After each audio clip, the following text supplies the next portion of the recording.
Hey there, folks. Welcome to Spectrum Pulse. We talk about music, movies, art, and culture.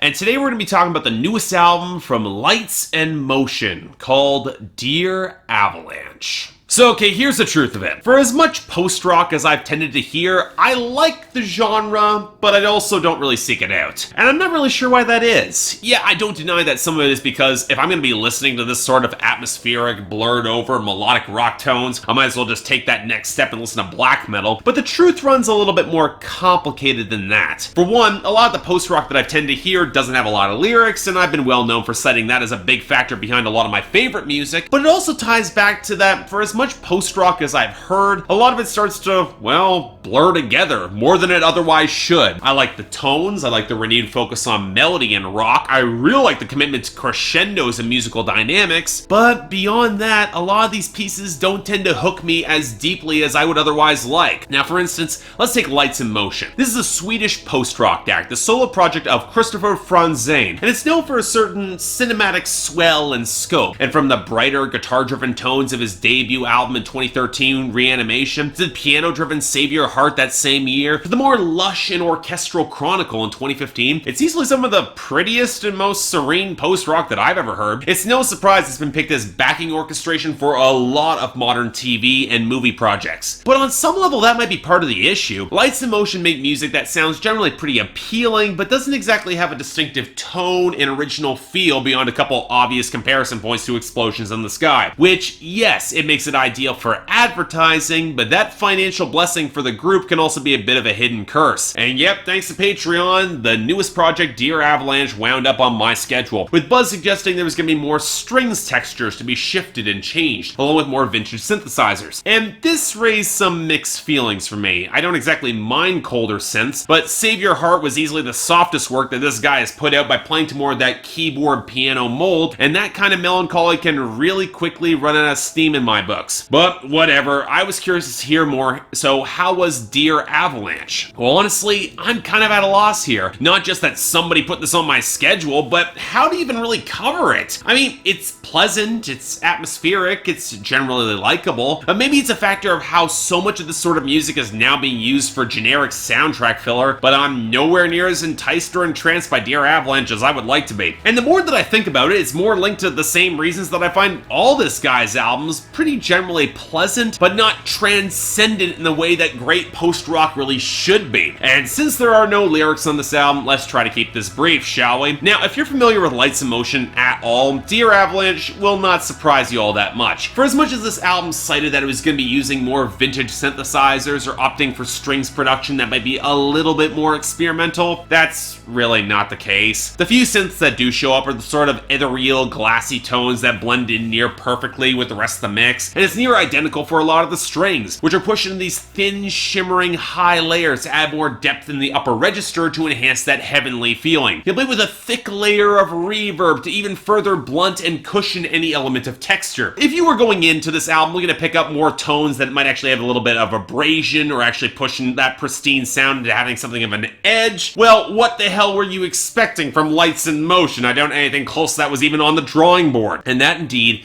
is my first big issue with this project. Across the board, I would make the argument this album takes absolutely no chances to challenge the audience. For sure, there's a little bit more actual drum work on this project, but even every hit here has been polished and refined so that even slightly more progressive patterns don't tend to impress me all that much. I do appreciate the slightly more expansive kick drum patterns that drive songs like Feathers or Pandora or Everest, or the rumbling crunch that cuts through Perfect Symmetry, or the more developed drum sections on DNA or Anamorphic that incorporate more snare drums, but it's not like we're getting anything all that progressive or that will seem incredibly distinct. And the sad fact is that this more often than not spills over to the actual compositions too. Arpeggiated chords across filmy pianos and ghostly strings, with maybe a hint of a guitar or actual bass line showing up every now and then to try and convince you that this is actually still a rock album. And you know, if this record took some of those fundamentals of melody and used them to build to more dramatic crescendos with more satisfying payoffs that build off the grooves and melody melodies to moments of actual soaring climax, because by the nine hells, this album desperately wants to soar. You know, we could have had something special, but Lights in Motion doesn't really do this, and it's a fundamental issue down to the compositional level. The melodic buildup in the guitars and pianos often work to build to that huge point, and while it's all a little bit blurrier than I would actually like, it's got some strident power that's almost immediately undercut by the songs just ebbing off once it hits that satisfying point of buildup. Or worse yet, on songs unlike The Closer, we only have Forever just being cut off altogether. It never hits that high point and coasts off it to really hit that transcendent moment. And while all of it is handicapped by a lack of prominent bass grooves that could have potentially made that fade back for a melodic coda mean something more, the larger problem is the song length. These songs have been given a little bit more room to turn these propulsive buildups into something that really explodes and can coast off it. I wouldn't feel like I got 14 semi-distinct build-offs and no actual payoff. And as such, the most that I get out of this album like this are when it does get a little bit heavier to make the songs have a little bit more meat on it in those builds, like the buried deeper in the background like on Silver Lining, or the frenetic guitar breakdown on Pandora, or the grinding low sizzle on DNA, or especially Perfect Symmetry, which is one of the few songs that actually earns its dramatic swell. Sure, Feathers does get a little bit of wiry presence in the low end courtesy of the guitars, but it's so perfunctory that it barely satisfies the 2 moments of anticlimax. And while I might feel the fluttering tones on Anamorphic or the more acoustic touches on All the Way, they're pretty, I can admit that, but they need to be grounded in something. But as a whole,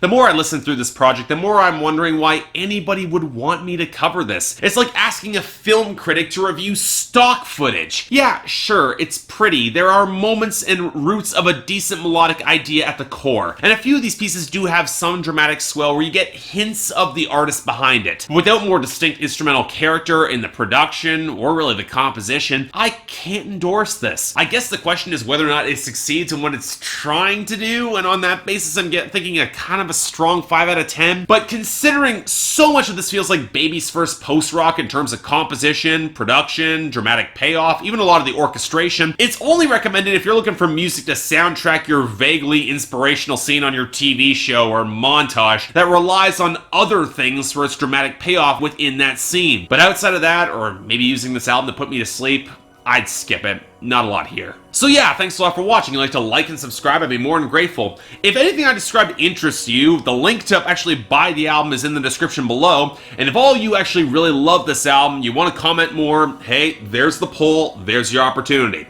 Beyond that, anything else I might be able to do to improve my presentation, I'm all ears. But if you guys want to get more involved in the scheduling process so I don't cover weird stuff like this or cover more of the stuff that you all keep asking about in some of my comments, the link to my Patreon is right here. 3 times a week you guys get to vote on what's on my schedule, and once a week the people in in the higher categories can actually add albums or even add movies to that schedule. More details is right there. I'd be happy to get you guys involved. Yeah, the more the merrier. But until then, I'm Mark, you're watching Spectrum Pulse, and I'll see you next time.